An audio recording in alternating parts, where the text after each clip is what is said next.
buenos días al pueblo dominicano y a todos los que nos siguen a través de Hilando Fino, televisión a otro nivel, por los canales 34 en todo el sistema de cable nacional, el 77 de Claro y Astel, y también en todas las redes sociales. Ahí nos puede seguir a través de Facebook, Instagram, Twitter, YouTube, en todas las redes sociales. Ahí estamos nosotros, Hilando Fino y su programa Contrariando. Hoy martes 5 de marzo del año 2024. Con nosotros nos acompaña el doctor Franklin de Jesús, dirigente del Partido de la Liberación Dominicana. Y con él vamos a hablar de política y vamos a hablar temas de la actualidad. Buenos días, doctor Franklin. ¿Cómo está usted, camarada? Buenos días, camarada Lindbergh. Mil gracias por la invitación. Realmente me siento sumamente honrado de compartir este espacio contigo y sobre todo con esa amada teleaudiencia que se da cita para escucharte. Doctor, ya pasaron las municipales y ahora vamos a las presidenciales. ¿Qué tiene usted que decirnos de las elecciones municipales? ¿Cómo quedó su partido? ¿Qué usted opina sobre lo que dijo la ONU? Y nos gustaría escuchar su opinión en cuanto a esas elecciones pasadas. Sí, realmente creo que, bueno, en el caso de nuestro partido, somos la mayor fuerza opositora. Hay que ver que prevaleció el que más poder tuviese para poder movilizar sus masas. Hay que ver que este sistema clientelar asistencialista, que somete a la mayor parte de las personas o a la mayor parte de la población a condiciones de pobreza. Y mucha gente, por ejemplo, a veces no se habla de comprar, a veces es la misma persona que venden su cédula, si venden su futuro, se pasan 4 años siendo pobres, en condiciones de pobreza, y luego entonces, ¿qué ocurre? Cuando tienen la oportunidad de elegir un destino, entonces lo venden. Entonces creo que nosotros estamos bien parados en ese sentido, pero en tú tienes que revisarte qué ha pasado. Vimos que hay un nivel alto de abstención, es decir, que la clase política no está conectando, no está generando ese poder de persuasión, es decir, no están persuadiendo, es decir, ya no somos esos referentes morales para nuestra sociedad. Entonces, en ese sentido, hay que plantearse un cambio en la elección de los candidatos. Es decir, veo que China, un país que tiene más de 1.300 millones, casi 1.400 millones, y dentro de ese sistema, a pesar de que sea un solo partido, pero existe algo que se llama una democracia entre ellos a nivel oriental. Entonces, ¿qué ocurre? Ellos, los cargos de base, por ejemplo, si son elegidos por voto directo, pero luego entonces existe la trascendencia, existe la evaluación de desempeño de cada caso y la evaluación de desempeño y la consulta con sectores importantes de la sociedad. Es un sistema democrático dentro de su sistema. Nosotros tenemos que cambiar el sistema de encuestas, que a todas luces de no ser totalmente transparente, imagínate, no te dan...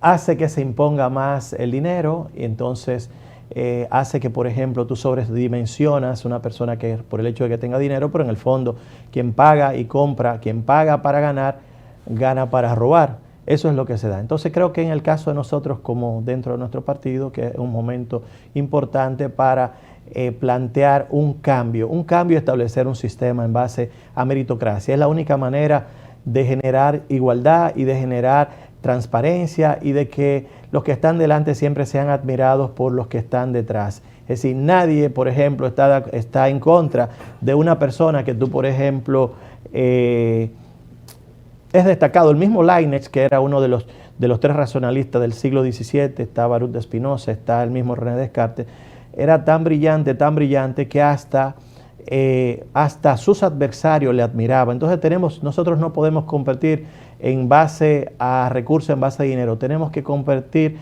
en base a propuestas, en base a nuevos proyectos, desarrollos, proyectos que sean corporativos y que sea sustentable a través del tiempo. ¿Cuáles son las nuevas ideas? ¿Cómo vamos a resolver ese problema de la inseguridad, que hay que ver que la inseguridad tiene varios ítems, como es el caso de la prevención, como un Estado que muchas veces es inasistente dentro de nuestro sector, el Estado puede llegar a través de la cultura, a través de la educación, a través de los deportes, es decir, a través de la formación de jóvenes, es decir, formando, capacitando jóvenes de tal manera que puedan incorporarse a una economía de mercado.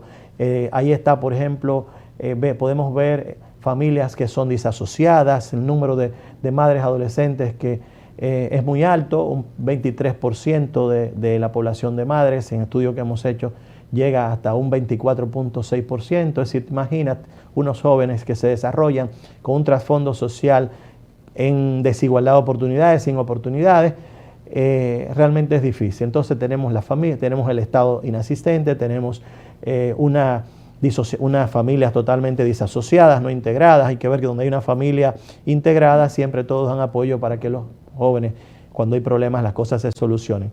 Luego tenemos el tratamiento. En cuanto a la inseguridad, nos dedicamos simplemente al tratamiento, a eliminar jóvenes ya que se han convertido muchos de ellos en disasociados y que algunos de ellos pueden reincorporarse, pero tiene que haber el sistema, lo que es la reintegración. Es decir, nuestras cárceles no son lugares de reintegración de los delincuentes a la sociedad, no, al contrario, ahí aprenden a ser más delincuentes. Entonces este es el problema de la inseguridad ciudadana.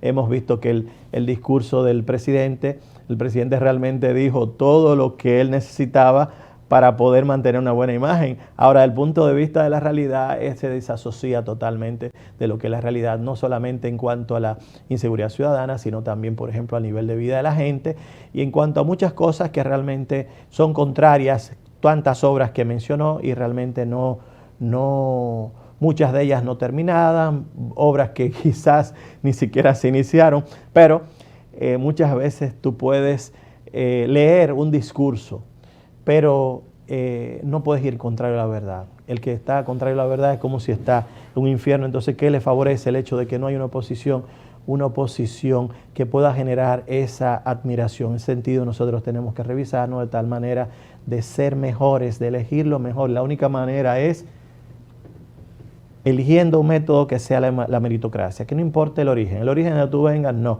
Lo que importa es el talento, lo que debe importar son las cualidades que tienen las personas, porque una persona con cualidades, sobre todo con conocimiento, nunca va a ir en contra de la mayoría, sino que siempre va a ir por lo que es el fin básico de la política, que es generar bienestar en la sociedad de tal manera de que pueda existir una respuesta positiva en cuanto al mejoramiento de la calidad de vida de la gente, generar libertad de tal manera que haya igualdad y que la gente se desarrolle, es lo más importante. ¿Qué tenemos? Un gobierno prácticamente que vive cometiendo errores, una falta de institucionalidad, funcionarios que, imagínate, que se equivocan, pero hay una oposición que no ha logrado capitalizar esos errores y de esos desaciertos y todo ese compromiso que el gobierno actual hizo. Doctor, Abel Martínez y Leonel Fernández, los acuerdos que han llegado esas organizaciones políticas, ¿cómo usted puede definir a Abel Martínez y a Leonel Fernández, ya que los partidos van de manera individual en la primera vuelta? Y si no hay una primera vuelta, ¿qué pasa si el presidente Abinader le da el gol en la primera vuelta? ¿Qué pasa ahí? No, realmente este no es un país de segunda vuelta, tradicionalmente no. Pero en el caso del Partido de la Fuerza del Pueblo, creo que hay algunos acuerdos que se hicieron, y en el caso como el PLD es el partido que es el mayor partido de la oposición, llegamos a un 37% de la población que votó, quiere decir que lo más lógico es que el presidente Leonel Fernández apoye a Abel Martínez, es decir, es lo correcto. Además, el presidente Fernández ha sido presidente tres veces. Es decir, en el 96, 2004. ¿4 veces? Tres veces. Es decir, ya es lógico que dé paso a una generación diferente, con ideas diferentes, con un nivel de desprendimiento diferente. Creo que el compañero Abel Martínez la persona más idónea para llevar hacia adelante, y más sobre todo que nosotros hemos demostrado que, y en base a los acuerdos que se hicieron, lo más correcto que si hay nobleza, lo más correcto es que se apoye a Abel Martínez. Pero doctor, ya eso sería imposible porque ya los plazos de la Junta vencieron, para las alianzas no vencen ahora. Bueno, pero hay formas múltiples de cómo apoyar, es decir, todavía no se ha elegido un candidato vicepresidencial, y acuérdense que aquí la política muchas veces es de acuerdos. Entonces hay acuerdos y se reparten parte de la responsabilidad del Estado en ese sentido, es decir, que pueden haber acuerdos extra en ese sentido, pienso. Seguimos con nuestro programa Contrariando por Hilando Fino, la mejor cadena, el mejor canal, donde hacemos televisión a otro nivel y donde decimos la verdad sin cortapiso. Doctor Franklin de Jesús, ¿en qué lo ha puesto el candidato del partido? ¿Usted en qué sitio usted se encuentra ahora en el PLD? ¿Pertenece a alguna comisión? En vista de que usted fue candidato a diputado, es un doctor de mucho prestigio en el país, porque a nosotros nos consta su capacidad, su dedicación, su honradez. ¿Usted pertenece a alguna de esas comisiones que hacen los partidos políticos? Sí, mil gracias por el elogio, por la gratitud también. Realmente estamos tanto en la Comisión de Salud como en la Comisión de Cultura.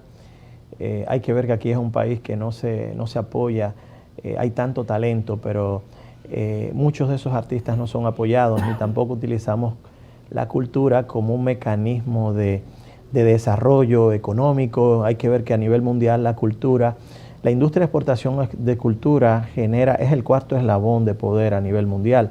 Primero está la industria de las drogas, segundo está la industria armamentista, tercero está la industria farmacéutica, y luego está la industria de exportación de cultura. Da pena que nosotros no le damos tanto valor a nuestras cosas, y hay que hacerlo en ese sentido. Entonces estamos en la comisión tanto de salud como la comisión de cultura. En cuanto a la comisión de salud, si nosotros tenemos una visión por el hecho de todos los sistemas de salud en los que hemos trabajado en diversos países, y eso nos da una gran ayuda para tener un norte. Quizás la ventana a través de la cual podemos mirar la vida quizás es mucho más amplio en cuanto a la salud. Doctor, hablando de salud, ¿cómo usted ha visto el manejo del gobierno en cuanto al manejo de la salud, los hospitales, las epidemias? ¿Cómo? Sí, ¿Qué usted nos puede decir sobre eso? No, ¿Cómo usted ha visto? Sí, mucha improvisación, muchos errores, no ha existido prevención, ni tan prevención de que ocurran las cosas, porque si tú sabes que este es un país endémico y realmente tú tienes que todos los años, sobre todo cuando inicia la época de lluvia, donde hay humedad, van a haber aumento del mosquito, sobre todo de la Aedes aegyptus. Entonces, ¿qué ocurre? Va a haber problemas. Entonces tú tienes que prevenir, tú tienes que orientar a la sociedad y educarla de tal manera a través de medios de comunicación de masa, es decir, prevenir. Mira como todas esas estadísticas que han sido manipuladas a nivel de la mortalidad infantil, a nivel de mortalidad materna, todos los casos. Doctor, pero perdonando que yo le interrumpa, pero las estadísticas sobre la mortalidad infantil y neonatal también. Y neonatal, eso es un fiasco, eso ha sido falsificado, porque la cifra uno no sabe, de verdad, verdaderamente la gente no sabe cuánto ni cómo ni... Mira, en vez de invertir los recursos en las personas o invertirlos en políticas públicas tendentes a mejorar las condiciones de vida de la gente, lo que hacen es invertir el dinero más en la publicidad y en medios de comunicación, intentando construir una realidad totalmente diferente, a pesar de que eso ahí inició desde el año 96, cuando se le enseñó a los periodistas lo que era, y a medios, lo que es el sabor del dinero, ¿tú entiendes? Entonces hay muchas bocinas que se prestan para construir una realidad que es totalmente diferente. Creo que este es el gobierno que más préstamo ha tomado, es un gobierno que no protege, no defiende la producción nacional, prefiere seguir dando permisos de importación de productos que pueden producirse acá. Es decir, tenemos 22 millones de hectáreas con capacidad de productiva agrícola y no están produciendo, no están rindiendo lo que es su labor social, que es producir alimentos y en grandes cantidades. Al contrario, estamos destruyendo. Es un presidente y un gobierno que no protege a nivel cierto sectores productivos importantes que son necesarios. Entonces, cuando tú importas, tú necesitas divisas. Si necesitas divisas, ¿qué pasa? Divisas para colocarle moneda fuerte. Entonces ese dinero se va afuera. Tú ayudas a generar empleos y a generar desarrollo en otras sociedades, pero no en la tuya. Entonces es un gobierno que es contrario a los intereses de la mayoría de nuestra sociedad. El presidente habló en su discurso de una gran inversión en el sistema de salud, nuevos hospitales de categoría 3, autogestión. Yo quisiera que usted me diga, me hable de eso. Realmente hemos visto que el presidente dijo lo que él necesitaba para, lo que él necesitaba para caer bien ante la población. Ahora de que todos esos hospitales, es decir, yo creo que uno de los presidentes en el gobierno pasado fueron el momento donde más hospitales se construyeron. Tal realidad no es tal, tú me entiendes, ahora que muchas veces están modificando una pared que quizás faltaba de otra que se había hecho y realmente, ¿qué puedo decir? No hay tal construcción de tantos hospitales como se diría. Por ejemplo, creo que en el gobierno pasado se fue desde el punto de vista, por ejemplo, de educación, cuanto más aulas, del punto de vista relativo, creo que fue el presidente de Balaguer el que más, pero ¿qué pasa? El que en número, en términos absolutos, fue el expresidente Danilo Medina quien más, o el gobierno del expresidente Danilo Medina quien más aulas construyó, más de 28,000 aulas. Pero doctor, el día que el presidente estaba haciendo la locución en el Congreso, como es normal, la rendición de cuentas, nosotros pudimos ver que, hablando de los hospitales, salió un video en el hospital moderno de Taiwán, que el hospital de Asua, el hospital Taiwán, tenía más de 2 horas que se había ido la luz y estaban gritando porque, usted sabe, las emergencias, la sala de operación y todo eso es un peligro. Sí. Entonces, a mí me chocó eso, doctor, sí. De verdad que me chocó. No, en un país tercermundista como el nuestro, no nos llena de impactar. Ahora, por eso es que un gobierno que se respete, un gobierno que vaya a hacer realmente política, tiene que crear programas de autosuficiencia, tanto a nivel alimentario como también a nivel energético, de tal manera que eso no ocurra. Recuerdo que viviendo en Neuchâtel, yo recuerdo que una vez se fue la luz en el apartamento, en 5 años que duré viviendo en ese país, y realmente se había ido la luz porque un fusible de la casa se había dañado, se había quemado. Entonces, ahí no es normal. ¿Pero por qué? Porque realmente ellos hacen política. Aquí no. Aquí lo que hacemos es, como decía Friedrich Engels, cuando hablaba del clientelismo, el servilismo voluntario, esto está fuera de la política. La política es trabajar en pos de un bien común, de un interés general, un bienestar colectivo, un desarrollo integral de todos, de preservación de derechos que son importantes para que las personas se desarrollen, porque el activo más importante de un país es su gente, son las personas que cuando tú los capacitas pueden producir bienes y servicios, generar riqueza, desarrollo, capacidad de suplirse todas sus necesidades básicas, su autonomía y lo que es la liberación, que es la teoría de la liberación. Nosotros somos un partido progresista y el eje central del progresismo es el ser humano. De ese es que no tenemos que no podemos olvidarnos. ¿Por qué somos pobres muchas veces? Porque tenemos una migración muy grande porque no le creamos las condiciones adecuadas para nuestros jóvenes tienen que irse. ¿Y qué hace esa fuente de trabajo? Producir riqueza en otros lugares. ¿Qué envían? Por ejemplo, que las remesas son un factor importante dentro de la base de nuestra economía, pero pueden enviar quizá un 2, un 3% de lo que producen, ¿no? La mayor cantidad de riqueza la producen en países ricos, y esos países ricos nos dicen, por ejemplo, mira qué pena que los países pobres exportan lo mejor que tienen, que es el capital humano calificado. Y esto es triste que pase porque la mayor parte de los presidentes que hemos tenido no hemos tenido esa visión. Vemos que el liberalismo clásico dio paso a esa economía, a ese Estado benefactor que suplía todo, pero ese Estado benefactor terminó con la crisis del 73.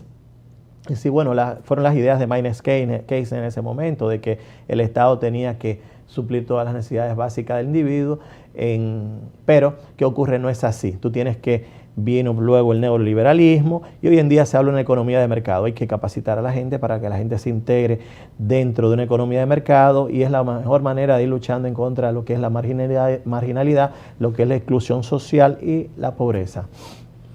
Doctor, nos tenemos que ir a la segunda pausa para entrar ya. Seguimos con más de Contrariando, ya en la fase final del programa, Contrariando con el doctor Franklin de Jesús. Franklin, ustedes van a trabajar en las candidaturas comunes que lleva el Partido de la Liberación Dominicana y la Fuerza del Pueblo. Por ejemplo, Omar en la capital, candidato de la alianza. Y así el país está diseminado, independientemente que los partidos, Leonel vaya solo, Abel va solo, Miguel Vargas va solo, pero hay candidaturas comunes. Están los PLDistas, van a apoyar los PLDistas, los candidatos de la Fuerza del Pueblo. ¿Y usted cree que los de la Fuerza del Pueblo apoyarán a los PLDistas? Con toda certeza, nosotros honraremos los compromisos que se han hecho, y con certeza que los candidatos en los cuales hay acuerdo, vamos a asumir esos compromisos de tal manera de que las cosas sean positivas y que sea por el bien de la democracia y por el bien de hacer una buena política en nuestro país. Doctor, hay que trabajar. Dígame del partido, lo veo ahora semidormido. ¿Qué van a hacer ustedes para que Abel sea el presidente de la República? Bueno, hay que ver que Abel tiene la menor tasa de rechazo, es el candidato con más condiciones a crecer. El partido, por ejemplo, hay algo que está trabajando bastante, los institutos de formación política están trabajando de tal manera de tener futuramente mejores actores sociales políticos y que puedan defender las ideas de nuestro partido en mejores condiciones. A veces quizás no es el momento, no estamos en el mejor momento, pero aunque todo sea difícil, daremos todo lo posible por hacer el mejor trabajo. Pero ahí están hablando de que Danilo Medina tiene un maridaje con Hipólito Mejía y hemos visto a Danilo cabildeando con Hipólito. Mire, Danilo se reunió con Hipólito y después Hipólito fue donde Leonel y entonces ganó Carolina. Le ganó a este muchacho Domingo Contreras. Y Carolina no era mejor candidato que Domingo Contreras en cuanto a resolver los problemas de la ciudad capital. Sin embargo, el maridaje de Danilo Medina y con Hipólito Mejía, y después Hipólito Mejía visitar a Leonel Fernández, pasa a Carolina. ¿Qué está pasando, doctor? Explíqueme ese arroz con mango que tienen esos dirigentes de su partido. Decía Ortega y Gasset, hay que ver que Ortega y Gasset desarrolló una línea de pensamiento, y hay que ver que fue producto de la crisis de inicio del siglo XX, es decir, esa crisis desastrosa en España. Y él, cuando hablaba de ese ratio vitalismo, ese pensamiento maduro, imagínese que decía también que el hombre es él y su circunstancia. Las circunstancias actuales no son las más favorables, y creo que debe haber un poco de desprendimiento. Lo más importante que tenemos es nuestro partido, y tenemos que velar por mantener lo que es la fortaleza, la integridad del partido por encima de intereses individuales de actores sociales políticos que uno no debe decir que no son importantes, pero no pueden estar por encima de lo que es la integridad del partido, de lo que es el interés general y el bienestar colectivo de todos como como partido y también sobre todo de la sociedad. Creo que el momento actual está cambiando. Hoy en día parece algo que anteriormente pudo haber parecido mágico, pero todo el mundo, cualquier persona en cualquier punto del mundo que esté con el acceso a internet es capaz de tener acceso a todo el conocimiento que se ha creado. Es solamente, imagínate, solamente decidirlo. Entonces estamos en un momento de que la sociedad nos obliga a cambiar, de que nos obliga a ser conforme a la verdad, como decía Marcos Aurelio, que para él los valores fundamentales, la riqueza que tenía el hombre, una era primero la justicia, segundo la verdad, la humildad, pero la humildad conforme a la verdad. Estaba la lealtad, la valentía y lo que es la inteligencia en sí misma se constituye un valor fundamental. Entonces tenemos que darle valor a esto, a valores. Si fue la mejor etapa que tuvo el Imperio Romano, la mejor etapa fue la etapa antonina, desde emperadores como Nerva, Trajano, Adriano, Antonio Pío, Lucio Vero, Marcos Aurelio, y cuando llega a la etapa de Cómodo es cuando viene la decadencia, inicia la decadencia del imperio. Entonces hay que tener cuidado. Creo que es necesario crear un sistema en base a meritocracia, de tal manera que se impongan lo que son los valores, lo que es la virtud, de la misma manera que Sócrates lo decía en su momento, cuando discutía con los sofistas de aquel momento, que los sofistas consideraban que las personas que debían llevar hacia adelante los sofistas decían que debía ser quien fuese más conocido y quien tuviese más recursos para poder manipular a los demás. No, el hecho de ostentar la supremacía con relación a la administración de los recursos no nos da el derecho a manejar los demás como activos y mercancía y luego que solo nos interesa sacar los beneficios de esa inversión que se hizo. Hay que establecer un método en base que sea la virtud y que sea el talento como Sócrates lo planteó en su momento. Doctor, pero se está diciendo que Danilo Medina no le interesa que Abel Martínez gane la presidencia, ni mucho menos Leonel Fernández.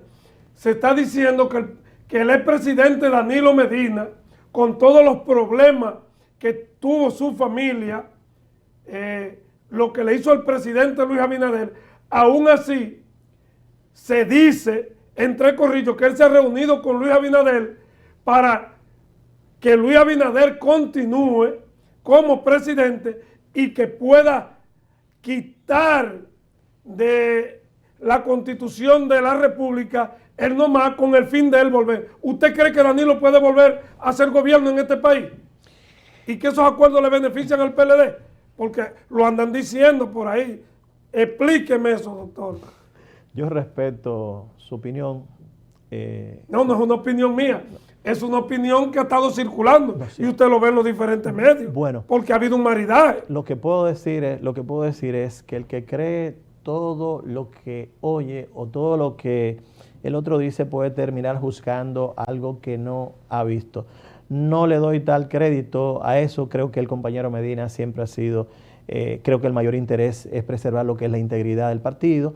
Hasta en estas negociaciones no se ha entregado así totalmente, quizás por el hecho de que piensa más en el PLD como partido, que es el mejor instrumento que tenemos y lo mejor que es Juan Bosch, o podríamos decir la obra cumbre del profesor Juan Bosch. Doctor, hemos llegado al final. Esperamos que usted vuelva por este programa. El programa es suyo para que se despida no del país, ni tampoco sino para que le dé un aliento a las bases PLDistas y a los dominicanos, porque están medio desesperados. Sí, a los jóvenes de nuestro país que no perdamos la esperanza de hacer política realmente. Y nuestro partido, nuestro partido tenemos el mejor activo, es el capital humano. Tenemos un capital humano calificado, lo único que hay que buscar la manera de generar esa meritocracia, esa competencia sana que hará que muchos de nosotros tengan la oportunidad de desarrollarse políticamente y hacer futuramente un partido más fuerte. Eso lo han hecho los chinos, míralo el desarrollo que han tenido, establecieron un sistema en base a meritocracia en diversas áreas del saber. Mira la cirugía plástica en Brasil, cómo pasó, se convirtió en la meca a nivel mundial, y esa competencia sana de estar siempre, por ejemplo, publicando un artículo, examinando una monografía. Doctor, pero no hay competencia sana, porque si vuelven y le hacen lo que le hicieron en las elecciones, ahí mismo se acabó el PLD. No. Lo que está pasando es que la época cambió. ¿Y qué ocurre? Nos obliga a ser conforme a la verdad. Y la gente está despertando, está despertando. Los jóvenes no prefieren seguir siendo esclavos de un sistema que lo ha sometido a ser pobre toda su vida, y ni que los jóvenes de nuestros barrios no tengan la oportunidad de poder llegar. Y un líder es aquel que ha transcurrido un camino y es capaz de mostrar a los demás cómo se llega al éxito. El éxito no viene así por ósmosis ni por difusión facilitada, sino que amerita un gran esfuerzo. Hay que mostrarle a nuestros jóvenes otro norte, otras referencias morales, y con certeza que no perdemos la esperanza de construir un futuro mejor con la ayuda de nuestros jóvenes y con la ayuda de nuestra sociedad, que en el fondo es una sociedad que en el fondo es buena. Los que son malos o los que transgreden las reglas tradicionalmente son menos. Y acordarnos de aquel pasaje de Martin Luther King, que él decía que de lo que más temía no era de sus enemigos, sino de aquellos que se mantenían sin hacer nada a pesar de ver todas las dificultades que había. El PLD va a ser y se está fortaleciendo y será, como lo ha sido, el mejor partido de nuestro país. Ha sido todo por hoy.